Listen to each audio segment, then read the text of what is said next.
அனைவருக்கும் வணக்கங்க. இன்றைக்கி நம்ம என்ன வீடியோ பார்க்க போகிறோம்னா, ஆல்ரெடி நான் மீன் அமிலம் எப்படி தயாரிக்க இதை பற்றி ஒரு வீடியோ போட்டிருப்பேங்க. பார்க்கலைன்னா மறக்காமல் போய் பாருங்கள். அந்த வீடியோ கீழே லிங்க் கமெண்ட் பண்ணிடுறேன். அதெல்லாம் பார்த்தீங்கன்னா எப்படி மீன் அமிலம் பயன்படுத்துகிறோமோ அதே மாதிரி என்னென்ன தவறுகள் செய்யக்கூடாது, மீன் அமிலம் தயாரிக்கிறப்ப என்னென்ன தவறுகள் செய்யக்கூடாது, இதை பற்றி ஃபுல் வீடியோ நான் இந்த வீடியோவில் சொல்கிறேங்க. மறக்காமல் நம்ம சேனலை ஃபாலோ பண்ணிட்டு போய் பாருங்கள்.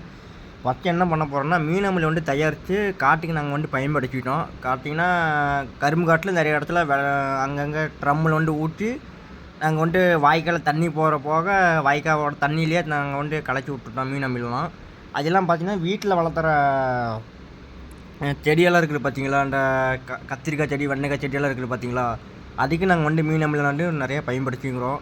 இப்போ மீறி கொஞ்சோண்டு இருந்த மீன் அமிலம் நாங்கள் என்ன பண்ணோம் பார்த்தீங்கன்னா, கரும்பு காட்டில் ஓரமாக வச்சுருந்தோம். மழை பெஞ்சதுனால அந்த அன்றைக்கி எடுக்காமட்டனால ஓரமாக வச்சுருந்தோம். ஓரமாக வச்சுருந்தனால என்ன ஆயிடுச்சுன்னு பார்த்தீங்கன்னா, அதெல்லாம் புழுவாக வந்துருச்சு. இந்த பார்த்தீங்கன்னா இந்த கருப்பு கலரில் வெள்ளை கலரில் புழு நிறைய போச்சுருச்சு.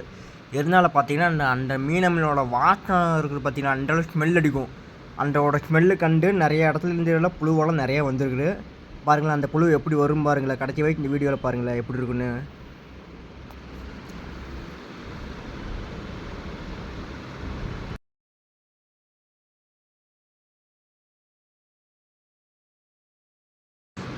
இதுதான் நான் சொன்ன புழு. பார்த்தீங்கன்னா வெள்ளையாக இருக்குது.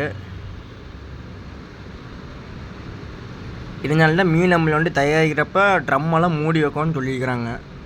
பாருங்கள் எந்த அளவுக்கு புழு நிறையா இருக்குது பாருங்களேன். கொஞ்சோண்டு இருக்குது மீன் அமிலம். ஆனால் பார்த்தீங்கன்னா எந்த அளவுக்கு புழு வந்துருக்குது பாருங்கள். வெள்ளை கலரில் இருக்குது, கருப்பு கலரில் இருக்குது.